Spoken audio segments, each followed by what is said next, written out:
sa Old Testament. So tandaan natin, no, pinaliwanag po yon sa Old Testament. Especially in the early times, kasi nga culture nila before, yung culture nila, okay lang na magkaroon ng higit sa isang asawa.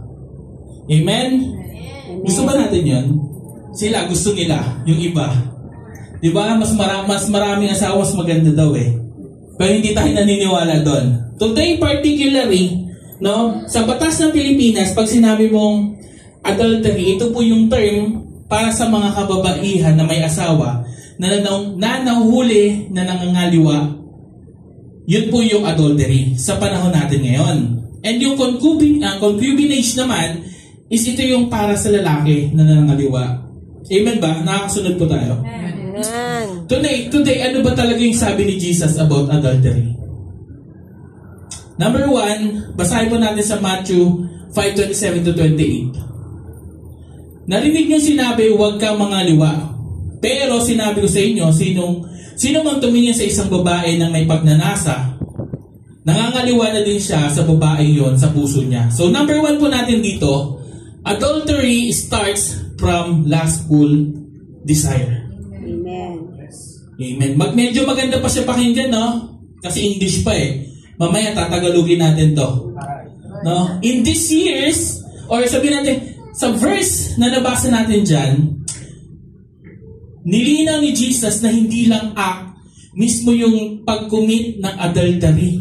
Kung hindi yung sa tingin mo pa lang. Sa lustful look pa lang. Sabihin mo, lustful look. Lustful. Anong Tagalog niyan? Huling buong tingin, di ba?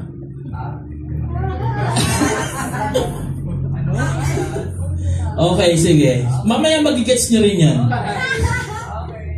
Yung titingnan mo pala, yung titingnan mo pala yung babae, pero hinuhubaran mo na. In short, ayoko po mag-sorry sa term kasi pag dinagalog mo yan, yung tingin malibo. Amen? O, medyo natahimik kayo dun, no? Jesus said, you had committed the act of adultery if you do that. Grabe kasi yung sa Israel, way back pa, nakaraan pa, kamatayan po yung kaparusahan sa pangangaliwa, sa adultery. Basahin po natin sa Deuteronomy 22:22. If a man is found sleeping with another man's wife, both the man who slept with her and the woman must die. You must purge the evil from Israel. Kung i-apply po natin sa panahon natin yun, sabihin mo, marami nang pinatay. Baka yung dating mga nakakasalamuha mo ngayon, wala na sila. Kaya lang hindi sabihin mo, mabait si Lord. Diba? Makikita natin dito, katulad ng murder, ay inigot ni Jesus sa galit. At ganun din yung adultery, yung tinutukoy ng Lord dito, yung pinakaugat nito, sabi mo sa katabi mo, libog. Amen. Bakit ba natin binabanggit to? Anyone? No? Before po kasi, yung act lang yung kinokondemn nila. Or kahit sa panahon natin ngayon, di ba yung laging kinokondemn, yung laging tinitingnan na masama, yung nakakagawa na mismo ng adultery or concubinage. Amen? Si ganito, ng lalaki yan. Di ba? Yung friend kong babae, girl, ng babae. Di ba? Imbis na ng lalaki, mas matindi, no? Same sex na. Mga salahura, sabi mo sa katabi mo, disgusting. Disgusting. Diba? Yung mga gumagawa, diba? Sobrang disgusting sila. Kaya lang po, gusto kong sabihin sa bawat isa, si Jesus, nilantad niya yung tunay na meaning ng adultery. Which is libog, my friend. Diba? Na sobrang tindi po, no? Tinignan mo pa lang ng hindi maganda, condemn ka na. Or ganun ka na. Amen? Sa mga binasa po natin na text, hindi sinabi ni Jesus dito kung may asawa o lalaki.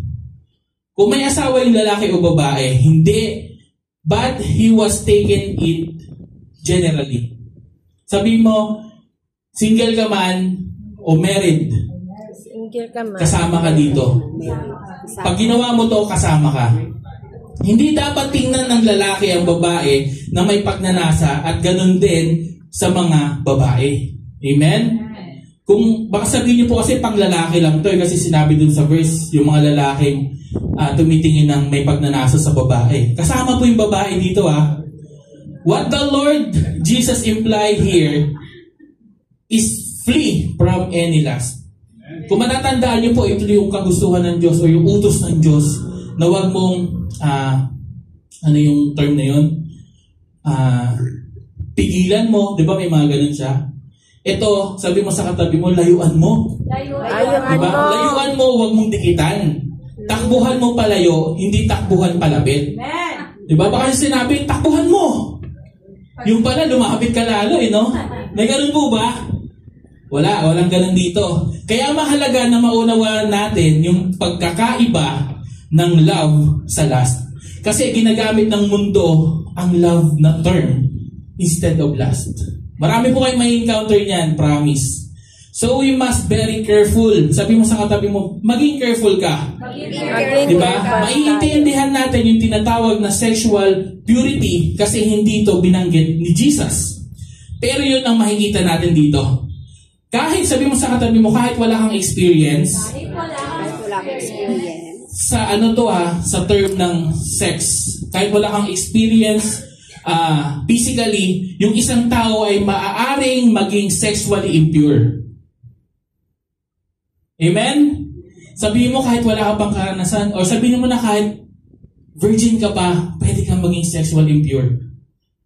Pwede po. Baka sabihin niyo, sabi ko lang Sabi mismo to ni Lord, no? Marahil sa ibang tao, hindi to big deal. Diba? Lalo na kung hindi ka pa nakakakilala kay Lord, hindi mo pa kilala si Jesus sa buhay mo, parang hindi ka daw tunay na lalaki. Sa mga kalalakihan, parang hindi ka daw tunay na lalaki pag isa lang yung jowa mo. O kaya, pag wala pang nangyayari sa inyo ng jowa mo. May ganun po ba? Marami pong ganung experience, kaya ako siya nasi-share sa inyo kasi nasabi na rin sa akin dati yan. Amen ba kay JC? Wala. Diba? Ganun po yung nangyayari talaga. Especially sa mga kalalakihan, mga high school days, sinasabi talaga, isa lang yung jowa mo. Di ba? Kiss and tell pa nga yung iba May ganun po ba? Kiss and tell?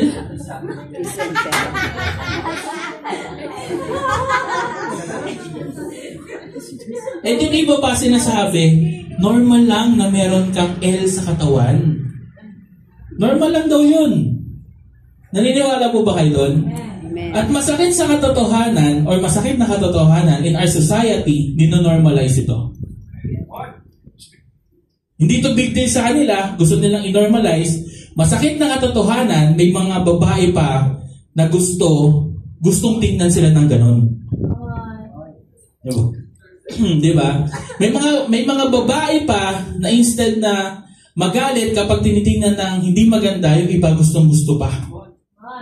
Amen? May mga asawang, ito pa po may mga asawa rin babae na okay lang Mars yung husband ko tumingin sa iba. Baka kasi hanggang tingin lang naman siya Wow. Payag po ba kayo sa mga asawang babae? Na yung asawa niyo yung lalaki, okay na tumingin sa iba? Ex. Sa mga asawang lalaki, payag ba kayo? Hanggang tingin lang naman sila Diba? Totoo naman po, hanggang tingin lang naman sila. Pero, dun sa pagtingin pa lang, ang dami na nangyayari. Diba? Tinitingnan pa lang, pero dun pa lang sa pagtingin, ang dami ng... Alam niyo yung meme po na kapag yung parang ultra instinct ata yung lumalabas sa imagination nila, no? Ganon level.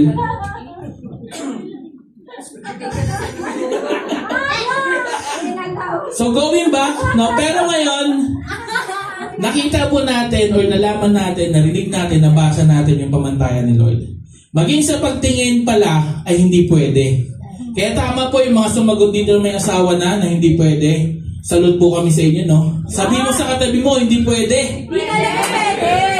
Galit na galit May asawa man o wala, hindi pwede kasi magkakasala ka ng adultery. And sabi po ni Jesus yon sa verse kanina, di ba? Galing talaga ng mga kasama natin dito. Amen. Maka-amen nga po lahat ng faithfully obedient dyan. Sana, sa mga nanonood po sa atin, saan kung nag-comment ka ng amen, sana naman, wag lang amen ngayon. Tapos paglabas ng church, balik na naman sa kael mo. Diba? Pwede ngayon kasi nakikisabay ka sa tawanan natin, nakikisabay ka sa ambient dito, kaya nakiki-amen ka, baka mamaya paglabas mo, balikan na naman sa gawain mo. Amen? So, question Kuya EJ, Pastor EJ, paano naman tayo titingin ngayon? Di tatakpan ko na lang yung mata ko. Pagka lalabas kami ni Mrs. tatakpan ko na lang ganyan. Hindi, biyakugan pa din. Naruto terms, so magtanong na lang po kayo sa mga anak nyo kung ano yung biyakugan.